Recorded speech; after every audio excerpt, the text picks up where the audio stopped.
Dan saat ini sudah ada rekan saya, koresponden Miftah Farid di Surabaya, Jawa Timur. Selamat siang, Farid. Zona merah dan juga status darurat corona akhirnya sudah ditetapkan Gubernur Jatim Hovifah Indar Parawansa. Daerah mana saja, Farid, yang sudah ditetapkan masuk ke dalam zona merah dan apakah sudah ditetapkan regulasi ketat untuk menghindari kerumunan di sana? Ya, Hanum, untuk zona merah sementara ini ada di Surabaya dan Malang Raya karena di dua daerah ini terdapat pasien positif virus corona dan juga di Malang misalnya dari 2 orang yang dirawat, 1 orang sudah dinyatakan meninggal.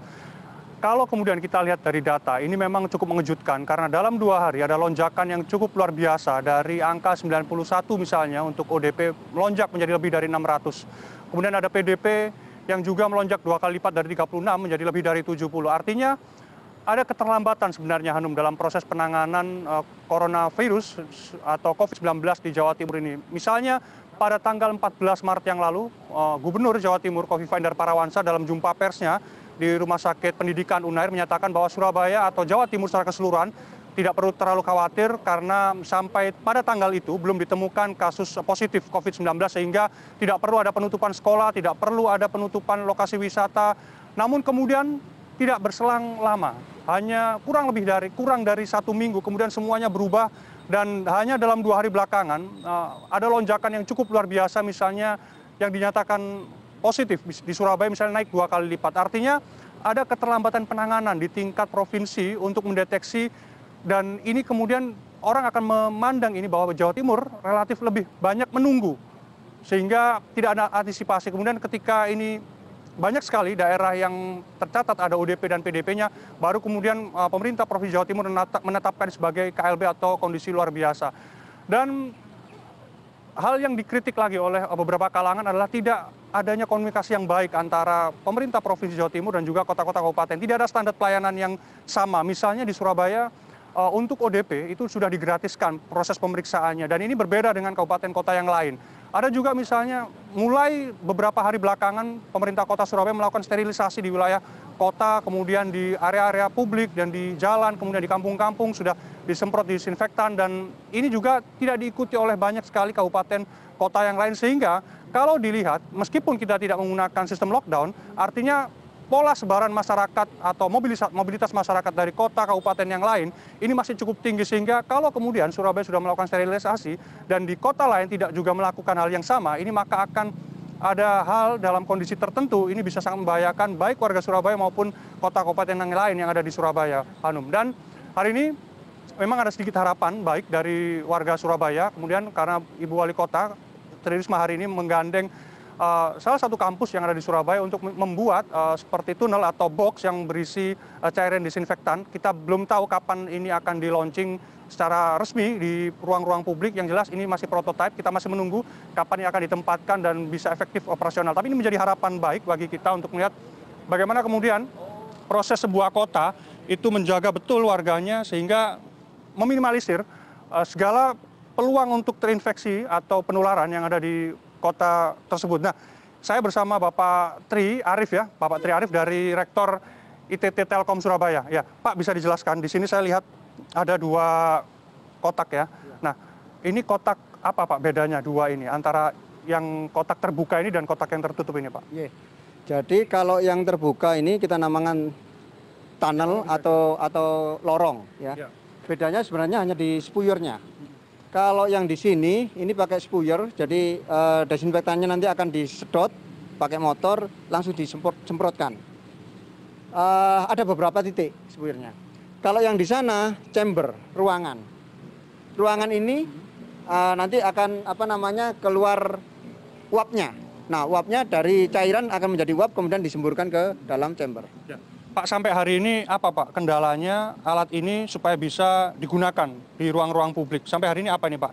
Ini air kemudian ini gas. Nah, apa yang masih dalam proses berjalan paralel ini Pak? Sebenarnya kendala enggak ada ya. Artinya semua sudah tersedia, di pasar juga ada, mudah gitu ya. Tinggal tadi desinfektannya. Tapi hari ini sudah ditentukan oleh teman-teman Dinas Kesehatan. Insya Allah akan segera digunakan gitu. Target kapan Pak ini akan benar-benar beroperasi untuk masyarakat Pak? Kalau yang satu sudah beroperasi. tadi sudah diminta oleh Ibu, ini akan dipasang di salah satu sudut di sini, dan cairan sudah disiapkan oleh teman-teman dinas. Yang ini memang sedang finishing karena ini juga baru tadi malam kita kerjakan. Mungkin ini sehari 2 hari sudah selesai, tetapi Ibu kebetulan minta kalau nggak salah tadi 5-10 unit untuk dipasang di beberapa kantor. Oke Pak, terakhir Pak, dengan 2 alat ini apakah dibutuhkan teknologi atau peralatan yang canggih atau bagaimana? Apakah semua bahan-bahan tersedia di pasar, misalnya kalau ada misalnya satu kampung, satu perumahan yang punya inisiatif untuk membuat, apakah ini bisa dilakukan oleh semua orang misalnya Pak? Sangat bisa, dan ini yang diharapkan. Jadi ini sangat sederhana prinsipnya. Dari air kemudian dispraykan, seakan-akan seperti uap kalau di sini. Semua spuyer, semua box dan sebagainya sudah tersedia. Tidak ada yang canggih. Tidak ada yang canggih di sini, sangat sederhana. Tidak ada kontrol elektronik bahkan. Gitu.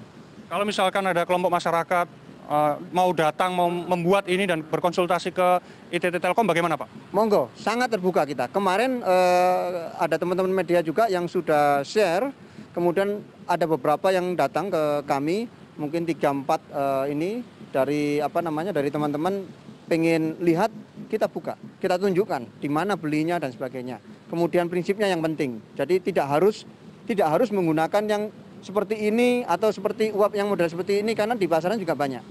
Intinya di sini kan yang penting ketika bisa merubah cairan menjadi uap atau menjadi spray, selesai sudah. Tinggal bikin kotaknya saja. Oke, terima kasih Pak. Ditunggu operasional yang lebih maksimal di masyarakat Bapak. Ya, terima kasih Bapak Arif. Ya, Hanum. Anda bisa melihat bagaimana fungsi dari alat ini, dan ini menjadi sedikit harapan bagi warga kota Surabaya. Namun kalau kita melihat konsep penanganan COVID-19 di Jawa Timur secara umum memang masih bisa dikatakan kacau balau, terutama soal niatan dari pemerintah untuk membuka data, terutama data perjalanan dan data sebaran yang lebih detail. Karena sampai hari ini misalnya ketika DKI Jakarta, ketika pemerintah Provinsi Jawa Barat sudah melakukan itu, pemerintah Provinsi Jawa Timur masih saja berkeras tidak membuka data sebaran yang lebih detail, misalnya dari sampai kelurahan, sampai desa misalnya. Dan ini kemudian ketika kita melihat dari lonjakan angka ODP, angka PDP, angka yang positif, ini sama-sama saja kemudian membuat masyarakat himbauan soal jangan panik, tetap waspada, ini seperti diberi peta buta saja. Kita tidak tahu di mana lokasi-lokasi yang patut kita waspadai, patut kemudian kita meningkatkan kewaspadaan. Sampai hari ini, baik pemerintah Provinsi Jawa Timur maupun pemerintah Kota Surabaya belum mau membuka data yang lebih detail, sehingga kalau ini kemudian terus dipelihara konsep seperti ini, maka COVID-19 di Jawa Timur secara keseluruhan ini akan terus disematkan pada permasalahan individu, bukan permasalahan publik. Kalau kemudian ini dibuka data lebih besar, data misalnya riwayat perjalanan dan juga data sebaran yang lebih detail, ini akan membuat masyarakat seperti memiliki kesadaran bersama, sehingga mereka akan lebih waspada di daerah-daerah tertentu. Dan yang paling penting adalah ini tidak akan menimbulkan stigma bagi warga yang akhirnya dinyatakan positif, karena ini menjadi masalah publik, bukan masalah individu. Hanum. Baik, Farid, semoga poin-poin yang Anda kritisi ini bisa ditanggap langsung oleh pemerintah setempat dan menjadi koreksi ke depannya agar bisa langsung dilaksanakan. Tugas kita sebagai media untuk tetap mengawal ini, dan satu lagi semoga ini bisa diproduksi secara massal ya Farid ya, terutama di Jakarta juga agar bisa ada di mana-mana begitu alat tersebut. Terima kasih Farid atas laporan Anda langsung dari Surabaya.